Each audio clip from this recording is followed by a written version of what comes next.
ಆತ್ಮೀಯರೇ ನಮಸ್ಕಾರ.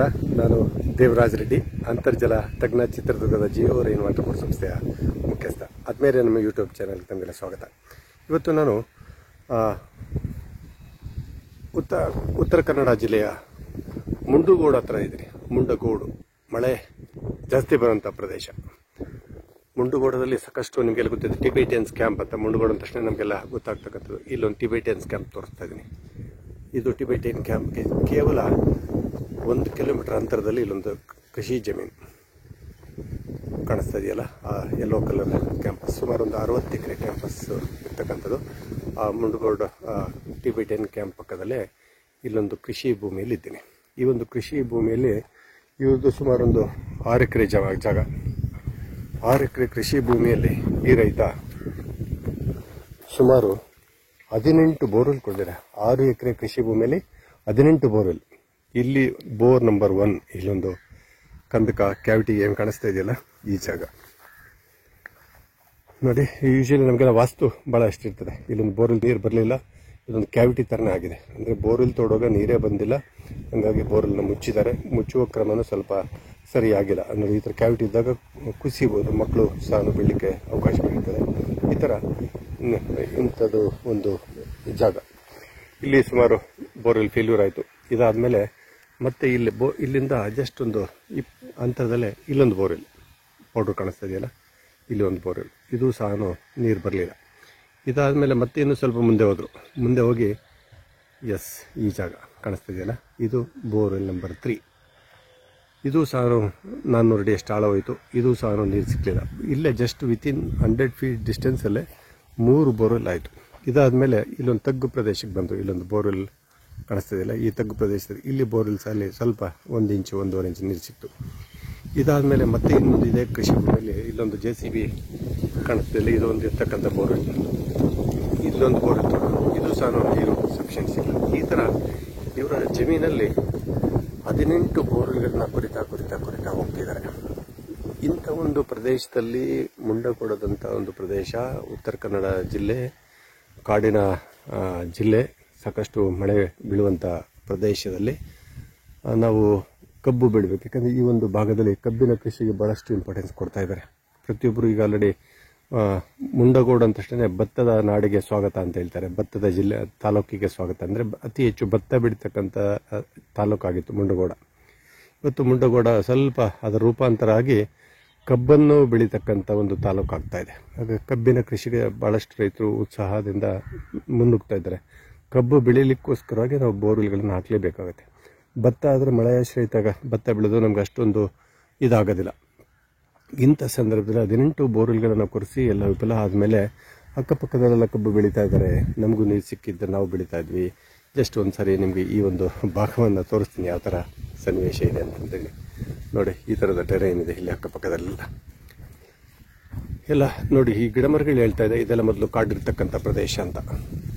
ನೋಡಿ, ಇಲ್ಲಿ ಸಹ ರೈತರು ಕಬ್ಬಿಗೆಲ್ಲ ಬೆಂಕಿ ಇಟ್ಟಿದ್ದಾರೆ. ಕಬ್ಬೆಲ್ಲ ಕಟಾವಾದ ಇಲ್ಲಿ ಅಕ್ಕಪಕ್ಕದಲ್ಲಿ ಅವರದ್ದು ಸಹ ಥರದಲ್ಲೇ 2-3 ಬೋರ್ವೆಲ್ಗಳನ್ನು ನಿಮಗೆ ತೋರಿಸ್ತಾ ಇದ್ದೀನಿ. ಅಂದರೆ ಇಲ್ಲೆಲ್ಲ ಬೋರ್ವೆಲ್ ಕೊಡಲಿಕ್ಕೆ ಡಿಸ್ಟೆನ್ಸ್ ಕ್ರೈಟೀರಿಯಾ ಅಂತ ಏನಿಲ್ಲ. ಎಲ್ಲಿ ನಮ್ಮ ಜಾಗಕ್ಕೆ ಎಲ್ಲಿ ಅನಿಸುತ್ತೋ ಅಲ್ಲಿ ಬೋರ್ವೆಲ್ ಹಾಕೋದು. ಯಾರೋ ಬರ್ತಾರೆ, ಪಾಯಿಂಟ್ ಮಾಡ್ತಾರೆ, 4 ಇಂಚ್ ಅಂತಾರೆ, ಬೋರ್ವೆಲ್ ತೋರ್ತೀವಿ.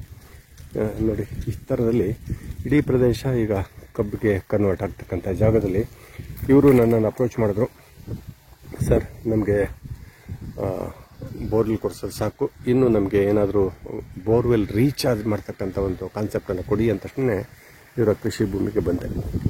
ಕೃಷಿ ಭೂಮಿಗೆ ಬಂದ ಮೇಲೆ ಇವರು ಬೋರ್ವೆಲ್ ರೀಚಾರ್ಜ್ ಮಾಡ್ತಕ್ಕಂಥ ಒಂದು ಕೆಲಸ ಇದೆಲ್ಲ ತಯಾರಿಯಲ್ಲಾಗಿದೆಯಲ್ಲ, ಇಲ್ಲೆಲ್ಲ ಕಾಣಿಸ್ತಾ ಇದೆಯಲ್ಲ, ಲೋ ಲೈಂಗ್ ಏರಿಯಾ. ಅಂದರೆ ಇವರು ಇಡೀ ಕೃಷಿ ಭೂಮಿಯಲ್ಲಿ 100 ಎಕರೆ ನೀರು ಇಲ್ಲೇ ಪಾಸಾಗುತ್ತೆ. ಅಂಥ ಜಾಗದಲ್ಲಿ ಇವರು ಬೋರ್ವೆಲ್ ಇದೆ, ಗುಂಗುಗುಡ್ಡೆ ಮಾಡುವಂಥ ಕೆಲಸ ನಡೀತಾ ಇದೆ. ಇಂತಹ ಸಂದರ್ಭದಲ್ಲಿ ಇಲ್ಲಿ ಜಲಮಟ್ಟ ಎಷ್ಟು ಮೇಲೆ ಇದೆ ಅಂತಂದರೆ ಅಷ್ಟು ಮೇಲೆ ಇದೆ. ನಾನು ಆ ವಾಟರ್ ಟೇಬಲ್ನ ನಿಮಗೆ ತೋರಿಸ್ತೀನಿ. ಕಾಣಿಸ್ತಿದೆಯಲ್ಲ, ಲೋ ಲೈಂಗ್ ಏರಿಯಾ, ಎಲ್ಲ ನೀರು ಹರಿದು ಬರುವಂಥ ಒಂದು ಕ್ಯಾಚ್ಮೆಂಟಲ್ಲಿ ಈ ಜಾಗ ಇದೆ.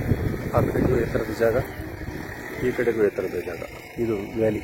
ಈ ವ್ಯಾಲಿ ಒಳಗೆ ಇದೇನೋ ಹುಲ್ಲು ಕಾಣಿಸ್ತಾ ಇದೆಯಲ್ಲ, ನೀರು ಮಳೆಗಾಲದಲ್ಲಿ ಇದೇ ಹಳ್ಳದ ರೂಪದಲ್ಲಿ ಇರ್ತಕ್ಕಂಥ. ಇಲ್ಲಿ ಬಂದಾಗ ನನಗೆ ಸಂಗತಿ ಏನಪ್ಪ ಅಂತಂದರೆ, ಜಲಮಟ್ಟ ಎಷ್ಟು ಮೇಲೆ ಇದೆ ನೋಡಿ. ಈ ಒಂದು ಇಂಗುಗುಂಡಿ ತೆಗೆದಿದ್ದೀವಿ. ಇಂಗುಗುಂಡಿಯಲ್ಲಿ ವಾಟರ್ ಟೇಬಲ್ ಎಷ್ಟು ಮೇಲೆ ಇದೆ ಅನ್ನೋದು ಒಂದು ಚಿತ್ರ ನೋಡಿ. ನೀರು ಎಷ್ಟು ಕ್ಲೀನ್ ನೀರು ಫ್ರೆಶ್ ವಾಟರ್ ಬಂದಿದೆ, ಕ್ಲೀನಾದಂಥ ನೀರು, ಎಷ್ಟು ಪರಿಶುದ್ಧವಾದಂಥ ನೀರು ಈ ಒಂದು ಬೋರ್ವೆಲ್ ರೀಚಾರ್ಜ್ ಇಂಗುಗುಂಡಿಯಲ್ಲಿ ಮಾಡ್ತಾ ಇದ್ದೀವಿ. ನೀರನ್ನು ತೆಗಿತಾ ಇದ್ದೀವಿ. ನಾವು ಬೋರ್ವೆಲ್ಗೆ ನೀರು ಇಂಗಿಸ್ಬೇಕಂತಂದ್ರೆ ಇಲ್ಲಿ ನೀರೇ ಇದಾಗ್ತಾ ಇದೆ. ಈ ಥರ ನೀರನ್ನ ತೆಗೆದು ಇಂಗುಗುಂಡಿ ಮಾಡಬೇಕು. ಅಂದರೆ ನೋಡಿ, ಇಂಗುಗುಂಡಿ ತೆಗಿಬೇಕಾದ್ರೆ ಬಂದಂಥ ನೀರು ಎಷ್ಟು ನೀರು ಬರ್ತಾ ಇದೆ ಅಂದರೆ ಇಲ್ಲಿ ಮೇಲ್ಜಲ ಇದೆ ಅನ್ನಲಿಕ್ಕೆ ಇದೊಂದು ವಿಟ್ನೆಸ್. ಮೇಲ್ಜಲದಲ್ಲಿ ಸಾಕಷ್ಟು ಬಾವಿ ತೆಗೆದ್ರೆ ನೀರು ಬರುವಂಥ ಸನ್ನಿವೇಶದಲ್ಲಿ ನಾವು ಬೋರ್ವೆಲ್ಗಳನ್ನ ಕೊರಿತಕ್ಕಂಥ ಹೋಗ್ತಾ ಇದ್ದಾರೆ. ಅದು ಒಂದು ಇಂಥ ವಿಪರ್ಯಾಸ ಅನ್ನಲಿಕ್ಕೆ ಇದೊಂದು ಸಣ್ಣ ಒಂದು ಮಾದರಿ. ಈ ಥರದಲ್ಲಿ ಎಷ್ಟೊಂದು ಕಡೆ ನೀರು ಮೇಲೆ ಇದ್ದರೆ ನಾವು ನೀರು ಇಂಗಿಸ್ಲಿಕ್ಕೆ ಎಷ್ಟು ಸುಲಭವಾದ ಮಾರ್ಗ. ಇಂಥ ಕೇಸಲ್ಲಿ ನಾನು ಇವತ್ತು 18 ಬೋರ್ವೆಲ್ ಕೊಡೋದು ವಿಫಲ ಆದಂಥ ರೈತ ಸುಮಾರು 18ರಲ್ಲಿ 2 ಬೋರ್ಗೆ ಮರುಪೂರ್ಣ ಮಾಡುವಂಥ ಕೆಲಸ. ಅಲ್ಲೊಂದು ರೀಚಾರ್ಜ್ ನಿಮ್ಗೆ ಕಾಣಿಸ್ತಿದೆಯಲ್ಲ, ಅಲ್ಲೊಂದಷ್ಟು ಕಲ್ಲು ಜಲ್ಲಿ ಇತ್ಯಾದಿ ಸಾಮಗ್ರಿಗಳಿರುವಂಥ ಒಂದು ಜಾಗ. ಲೇಬರ್ಸ್ ಎಲ್ಲ ನೋಡಿ ಕಲ್ಲುಗಳು ತಗೊಂಡೋಗಿ ಇಂಗುಗುಂಡಿಗೆ ತುಂಬುವಂಥ ಕೆಲಸ ಅಲ್ಲಿ ಮಾಡ್ತಾ ಇದ್ದಾರೆ. ಓಕೆ, ಇದು ಒಂದು ಬೋರ್ವೆಲ್ಲು. ಮತ್ತು ಇದೇ ಬೇರೆ ಒಳಗಿರ್ತಕ್ಕಂಥ ಈ ಬೋರ್ವೆಲ್ ಮರುಪೂರ್ಣ ಮಾಡ್ತಕ್ಕಂಥ ಬೋರ್ವೆಲ್. 2 ಬೋರ್ವೆಲ್ಗೂ ರೀಚಾರ್ಜ್ ಮಾಡುವಂಥ ಒಂದು ಕೆಲಸ ನಡೀತಾ ಇದೆ. ಈ ಥರ ಮುಂಡುಗೋಡದಂಥ ಪ್ರದೇಶದಲ್ಲಿ ಅತಿ ಹೆಚ್ಚು ಸಂಖ್ಯೆ ಬೋರ್ವೆಲ್ಸ್ ಕೊಡೋದು ನೀರಿಲ್ಲ ಅನ್ನೋಕ್ಕಿಂತಲೂ ಇರೋ ಬೋರ್ಗಳಿಗೆ ರೀಚಾರ್ಜ್ ಮಾಡೋಕ್ಕೆ ಸಾಧ್ಯ ಆಗಲಿಕ್ಕೆ ಇದೊಂದು ಪ್ರಾತ್ಯಕ್ಷಿಕೆಯನ್ನು ನಿಮಗೆ ಸಾಕಷ್ಟು ರೈತ ಬಾಂಧವರಿಗೆ ತೋರಿಸ್ತೀನಿ. ಈ ಥರ ಸನ್ನಿವೇಶ ಬೇರೆ ಬೇರೆ ಕಡೆ ಭಾಳಷ್ಟು ಕಡೆ ಇದೆ.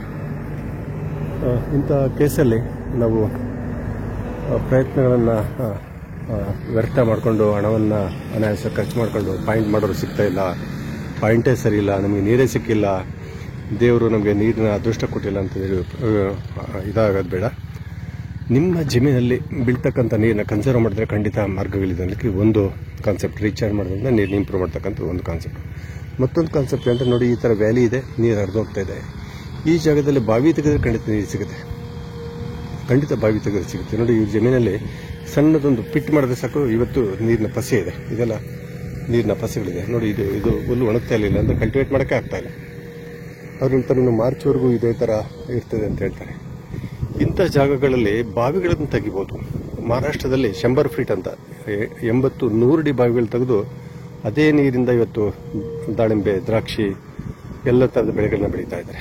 ನಾವು ಯಾಕೆ ಬೋರ್ವೆಲ್ಗೆ ಪ್ರಯತ್ನ ಮಾಡಬೇಕು? ಇಂಥ ಜಾಗದಲ್ಲಿ ಬಾವಿ ತೆಗಿಬೋದಲ್ಲ, ಬಾವಿ ತೆಗೆದು ನೀರು ಸಿಗುತ್ತೆ, ಒಂದು ಕಾನ್ಸೆಪ್ಟು. ಇಲ್ಲ ಸರ್, ನಾನು ಬಾವಿ ತೆಗೆಯಲ್ಲ, ಬೋರ್ವೆಲ್ ಮಾಡಲ್ಲ ಅಂದರೆ ಇಲ್ಲಿ ಹರಿದೋಗುವಂಥ ನೀರಿಗೆ ಒಂದು ಅರ್ಧ ಎಕರೆ 1 ಎಕರೆ ಜಾಗದಲ್ಲಿ ಒಂದು ಕೃಷಿ ಹೊಂಡ ಮಾಡಿಕೊಂಡ್ರೆ, ಕೃಷಿ ಹೊಂಡಕ್ಕೆ ಶೀಟ್ ಹಾಕೋದು ಬೇಡ, ಟಾರ್ಪಲ್ ಶೀಟ್ ಹಾಕೋದು ಬೇಡ.